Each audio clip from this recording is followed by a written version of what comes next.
փաստաթուղթ է հրապարակել, որտեղ դատապարտում է այն, ինչ մենք տեսնում ենք Եվրամիության գործնության սխալները Հայաստանում։ Եվրամիությունը խիստ ընդհանուր անձերի է բերում Հայաստան, որպեսզի աղճատի ալգորիթմները եւ կատարի գործողություններ ընդդեմ բաների, որոնք ինքը կհամարի օտարերկրյա միջամտություն։ 28 էջանոց փաստաթղթում սա նկարագրված է։ Այդ փաստաթուղթը գաղտնի է, չի հրապարակվում, չի ներկայացվում քաղաքական համայնքի այլ անդամներին, այսինքն միայն կառավարությունն է կարողանալու այդ փորձագետներին ցույցում տալ, թե ինչն է արգելափակվելու, իսկ ինչը ոչ։ Տիկնակ եւ օրինակ դա ժողովրդավարություն չէ, դա ընտրությունների նկատմամբ միջամտություն է։ Փաստացի Ամերիկայի Միացյալ Նահանգների կոնգրեսն է ասել, որ Եվրոպան է ընտրությունների միջամտության գրքի հեղինակը, խոսելով այլ երկրներում այլ ընտրությունների մասին, բայց նույն մատնահետքը, նույն ձեռագիրը տեսնում ենք Հայաստանում եւ ես կոչ եմ անում հայ ժողովրդին գնալու եւ քվեարկելու, քանի որ ակնհայտ է, որ եվրոպացիների շահն է իրենց համոզմունքով ապահովելու Փաշինյանի պաշտոնավարման հաջորդ ժամկետը։ Պարոն Փաշինյանի հետ իրականացված նախընտրական քարոզությունից մինչև այդ հիբրիդային թիմը, որն իրենք ուղարկել են Հայաստան, մինչև մեկնաբանությունների բացակայությունն այն փաստի շուրջ, որ իմ նստահորտը ընդդիմության հիմնական առաջնորդներից մեկը իրավունք չի ստանում նախընտրական քարոզություն իրականացնելու, Եվրոպան բարձորոշ ցույց տվեց իր ընտրությունը, եւ դա ճիշտ ընտրություն չէ Հայաստանի համար։ Ես ասում եմ, ամիսներ շարունակ ուսումնասիրած լինելով իրավիճակը Հայաստանում, շատ ակնհայտ է, որ մենք մի իրավիճակում ենք, որում աղքատությունը Հայաստանի տնտեսական ցուցանիշները չեն տեղաշարժվում, սակայն մշտապես Փաշինյանը հարձակումների է ենթարկում բոլոր նրանց, ովքեր կարող են ձեռնոց նետել իր ավտոկրատ վերահսկողությանը, նա իրական Հայաստան հայեցակարգն է առաջ քաշել, իսկ իրական Հայաստանը փաստացի Հայաստանը չէ, որովհետև այդ ամբողջը նրա մտքում է ձևակերպված, քանի որ նա մոռանում է Լեռնային Ղարաբաղի մասին, նա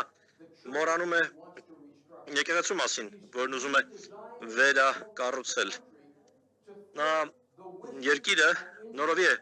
նախագծում, որ համապատասխանի Ադրբեջանի կառավարության ցանկություններին եւ նախընտրություններին եւ ԱՄՆ-ի կառավարության ցանկություններին եւ ընդ որում սա այն հազվագյուտ ժամանակներից է աշխարհի պատմության մեջ, որ երբևէ տեսել ենք, որ քաղաքական առաջնորդը այսքան բացասական վարվի իր ժողովրդի պատմության մշակույթի եւ կրոնի նկատմամբ։ Սա մի բան է, որը նրա քաղաքական կուսակցությունը տանելու է տասնամյակներ շարունակ։ Այդ կերպ լքել իրական եւ կարևոր շահերը հայ ժողովրդի։ Ես ցանկանում եմ հետեւյալն ասել. Արևմուտքում մենք դատապարտել ենք Ռուսաստանի Դաշնությանը, քանիցս դատապարտել ենք օտարերկրյա գործակալների մասին օրենքի։ Դա օրենք է Ռուսաստանում, որով պահանջվում է, որ նրանք, ովքեր որևէ կապ ունեն արևմուտքի հետ, պարտավոր են պետք է խարանվեն։ Իսկ արևմուտքում մենք նույն վարքագիծն ենք ցուցաբերում, երբ մենք մարդկանց անվանում ենք ռուսամետ։ Սա փորձ է խարանելու ընդդիմությանը, երբ իրականում այդ անձանցից շատերը պարզապես մարդիկ են, ովքեր հավատում են, որ շահերը բազմաբևեռ պիտի լինեն եւ Հայաստանը պարտավոր է բազմաբևեռ շահերի հետամուտ լինել, ունենալ բարիդրացիական կապեր Եվրամիության հետ,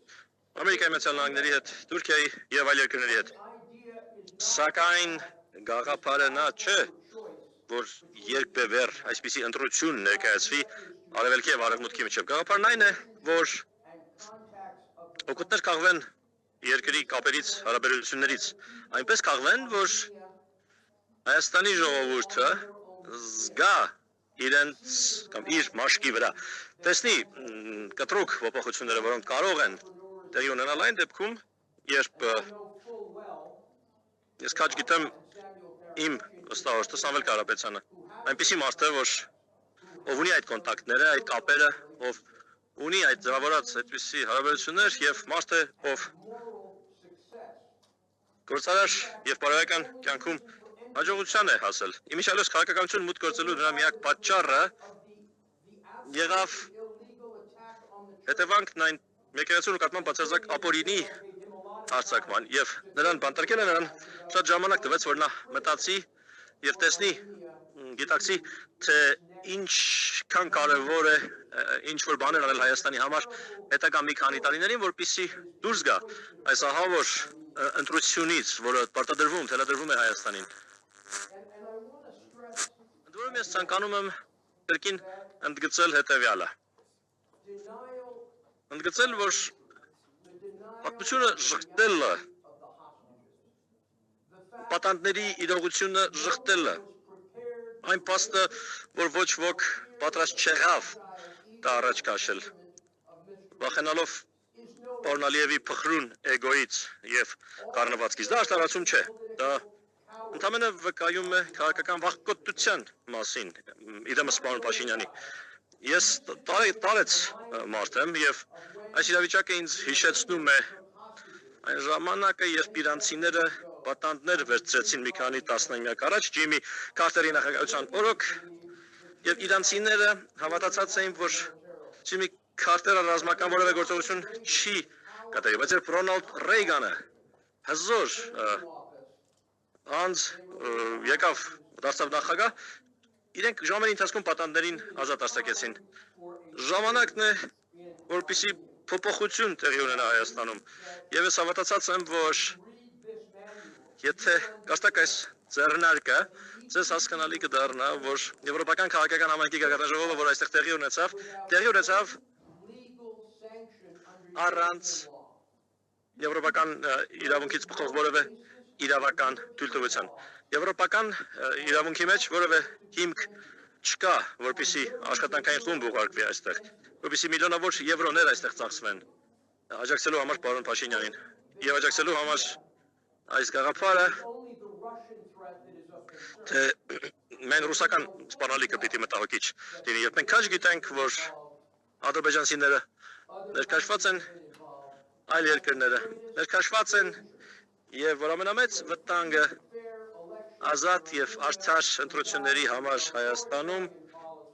դա պարոն Փաշինյանի կողմից իրականացվող ավտորիտար քաղաքականությունն է եւ արևմուտքում գտնվողները, ովքեր գիտեն նրա քաղաքականությունների եւ նրա վարքագծի մասին, ինձ հիշեցնում են այն մասին, որ իրենք անկարող են պաշտպանել հայաստանցիների հայերի մարդու իրավունքները։ Ինձ հիշեցնում քաղաքականությունները Հարավային Ամերիկայի նկատմամբ, երբ այնտեղ բոլորը բռնապետություններ էին եւ ԱՄՆ-ը դա թույլ էր տալիս ինչ որ կերպ առանց մեկնաբանությունների։ Մենք պիտի աշխատենք Եվրամիության հետ, բայց պիտի Եվրամիության հետ աշխատենք այնպես, որ դա լինի կառուցողական ժողովրդի աշխատանքային կյանքը չխաթարվի եւ ես կարծում եմ խիստ կարեւոր է հասկանալ, որ երբ Փաշինյանը խոսում է պատերազմի կուսակցության մասին կամ երբ նա արձակում է գործում կաթողիկոսի նկատմամբ շատ նման նրա ինչ նախագահ Թրամփն արեց Ռոմի Պապի նկատմամբ Լեոնի, երբ այսպիսի դեպքեր են լինում, միակ տարբերակը հայերի համար իրենց եկեղեցին պաշտպանելու եւ իրենց ժողովրդին պաշտպանելու դա հենց գնալ եւ քվեարկելն է։ Եվ դա իրավական տեսանկյունից այս միջոցառման կարևորագույն ուղերձներից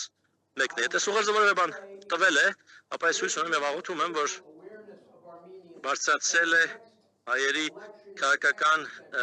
գիտակցությունը այն հարցում, որ հաջորդ ընտրությունը գոյաբանական է եւ կենսական իրենց ապագայի համար։